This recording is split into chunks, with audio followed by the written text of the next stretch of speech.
Hey everyone, thanks for tuning in. My name is Alex Gervais from Loop Marketing. We're trying a new format here. So we're going to start a video interview series with local businesses and entrepreneurs. Today we have Chad Mielke of Peacepower, who runs a utility company in the Alberta region. He's going to be doing a presentation tomorrow on Peacepower and what the future holds for the business. And yeah, I'm looking forward to interviewing Chad here. So thanks for joining me, Chad, and I appreciate your time today. Yeah, thanks, Alex. Thanks for having me. Looking forward to what you got coming down the pipe towards me. So cool. All right, Chad. So let's start off, and we'll discuss who you are, and you can introduce yourself, and let's talk about Peacepower.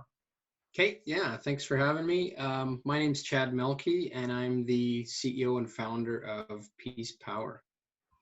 Nice. So yeah, tell me what Peacepower is, and a little bit about the business. We are an electricity and natural gas retailer, and we'll soon be adding internet in, hopefully in the next 4 to 6 weeks. So retailing of energy essentially means that we're the company that provides you your bill for electricity and natural gas each month.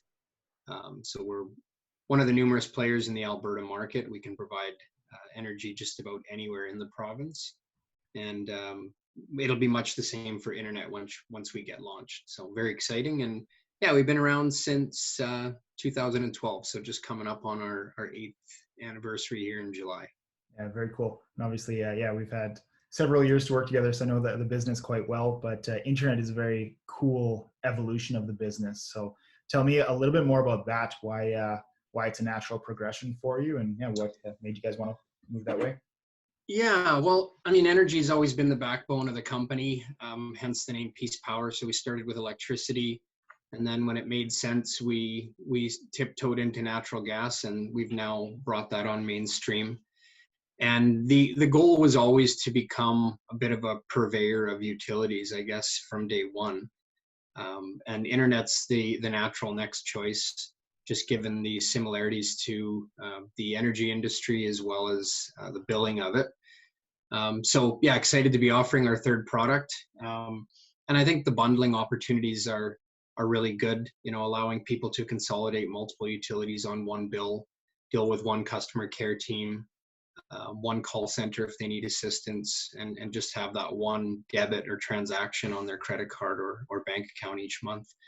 And who knows what the future holds. We've got a lot of ideas, and we hope to become, for the most part, a one-stop shop for a lot of people. So yeah, and I think a lot of people don't realize that they have choices for their utilities, right? You have the big names that everyone just kind of knows and sticks to.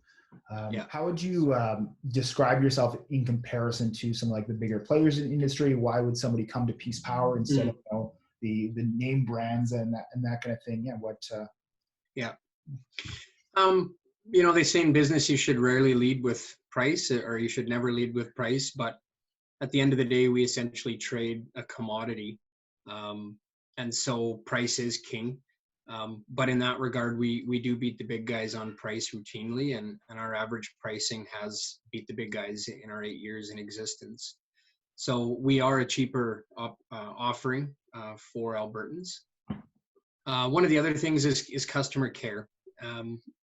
For a number of years, we saw some of the big guys start outsourcing their customer care, a bunch of their data management to offshore companies or teams in other countries.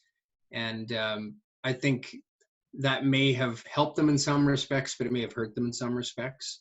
And we're really proud that everyone who makes the wheels spin for Peacepower is right here in the province. So when you're dealing with us by email or phone, you're dealing with people who understand the energy market here, understand the internet market here in Alberta and how it works. We know where the small town is that you're calling from. And I think that goes a long way with customers. So it's supporting the little guy as opposed to the big guy, especially a little guy that's providing Alberta jobs. Yeah, amazing. Now, so of course you deal with consumers and businesses as well. Is that something that you guys have a preference between the types of clients you would work with, or the sizing, or who is kind of that ideal customer that would be a phenomenal fit for Peacepower?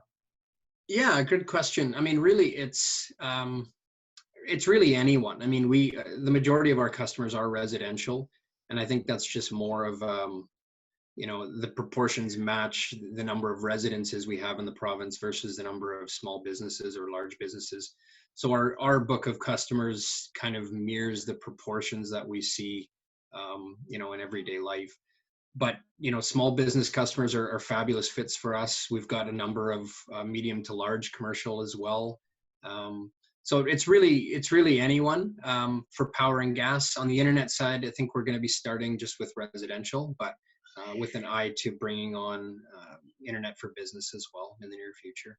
Awesome. Yeah, very cool.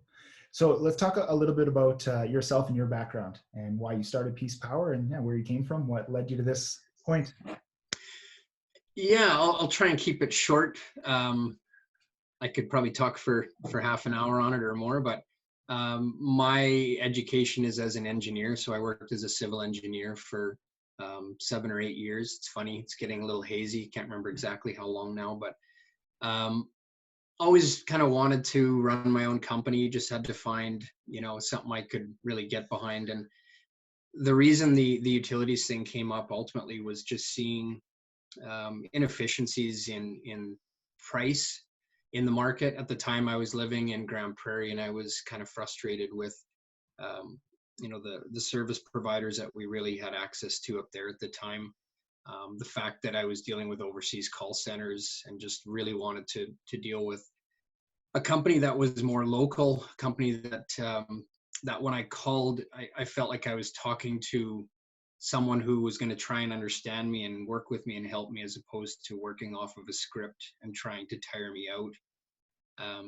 So that's where a lot of it came from, was just price point, the fact I was positive I could provide a better overall customer experience, and then uniting all that with giving back to the community as well, which I think, a lot of the big guys do that, but they're almost faceless. You just don't necessarily hear the things they're doing. Whereas as a small company, I think you have the opportunity to really brand yourself in that way as well, and show up for the community.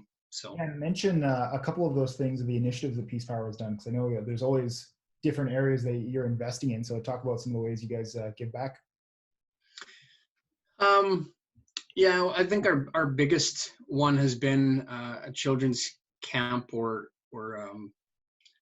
children's day that I ran for a number of years called Brainchild, where we were taking disadvantaged or kids that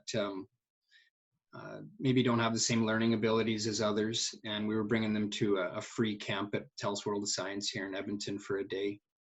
So I think through the years we've brought, I don't know, 200 or 300 kids to this camp, and it's been a great way to give back, just lifting up these kids and their families and showing them a good time. We also are aligned with the, I always get the name wrong, but it's the Community Foundation of Northwestern Alberta. So a bit of a mouthful, but Community Foundation for that part of the province. And they do a lot of great work with local charities and initiatives there, giving money back to the community. So we work with them just because they know the needs in the community better than we do, obviously. And they're our conduit to giving back in that part of the province. And then just here and there, other initiatives. We donated to the Red Cross during the wildfires in Fort McMurray, just because we have a pretty good sized community consumer base up there. And we haven't actually formalized what we're doing with COVID-19, but absolutely we'll be giving back to the community in this regard too. Probably, helping out Meals on Wheels or the Edmonton Food Bank or something like that. So. Yeah, that's great. Yeah, since you brought up COVID-19, obviously that's what's on everyone's mind at this point. How do you say Peace Power is responding to COVID-19, and what's kind of the next steps with your company in response to what's going on? Yeah, I mean, the landscape's a little uncertain right now, just given, I think the government's doing its best to help relieve fears, for the people have in their day-to-day lives, affording bills and whatnot. And so there is a 90-day deferral program where anyone who's a customer of Peace Power or any utility company in Alberta can defer their bills for up to 90 days. We don't have the complete details on the program yet. We should be getting them any day. But yeah, that's really the only way COVID's impacted us.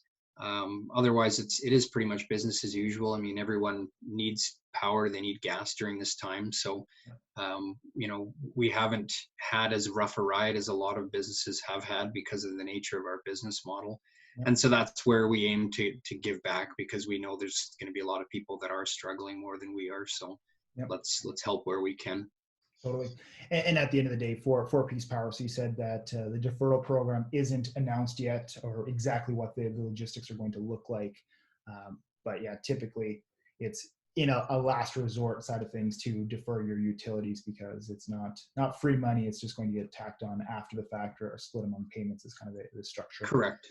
Yeah, correct. So yeah, I mean, how we're handling it is, if people want to opt into the program, we continue to send them their bills for the 90-day period so that they know what their charges are.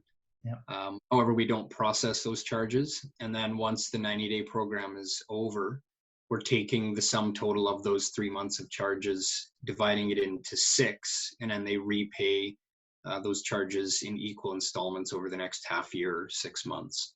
So yes, I would agree with you. If you can pay your bills, continue to pay them, because otherwise you're just going to have larger bills down the road. But for those that need the help in the near term, this is a wonderful solution to leave a little more available cash in your bank account. Awesome. Yeah, so at least weather the storm and then get back to it once more reasonable. No, that's great. Okay.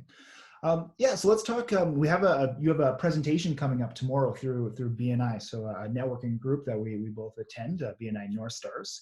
That's currently online, which is exciting. So pretty accessible for anyone that's interested. Let's talk about what you're going to present in your presentation, and who would be a good fit to attend. Yeah.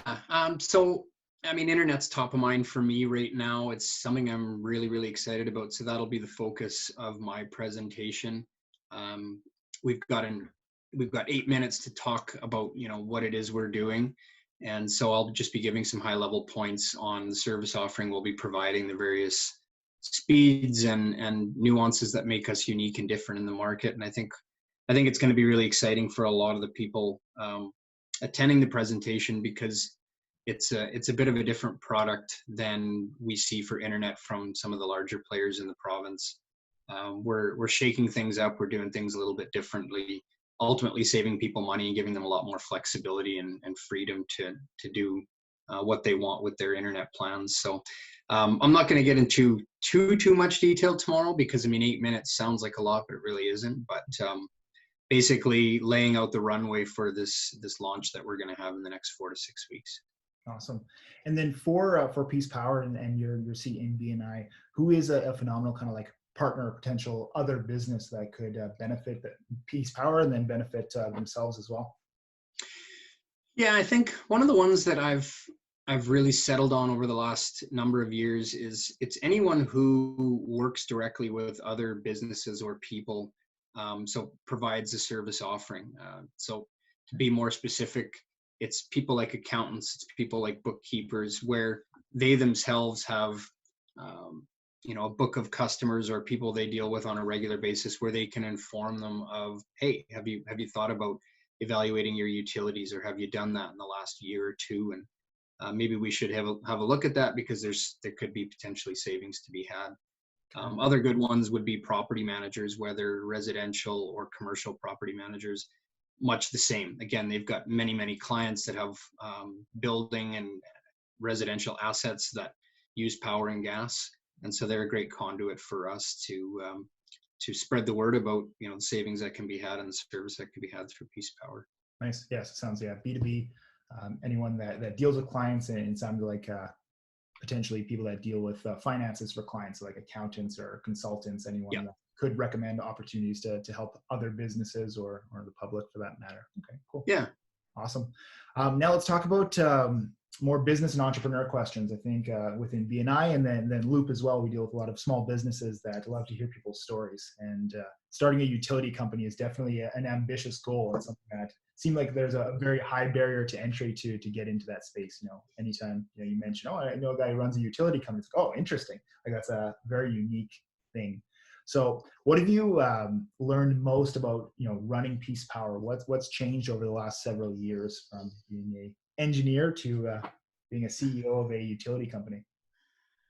Um, well, lots has changed. I think that's one of the big things that stands out from your question is, when I first wrote my business plan back in 2010, 2011, you build out growth trajectories, your business pro forma as you're writing your business plan, and you get really excited about the numbers because you go, whoa, in 5 years, in 10 years, I could have this, this amount of money or this amount of customers, or I could be making this amount of impact. And it's really exciting.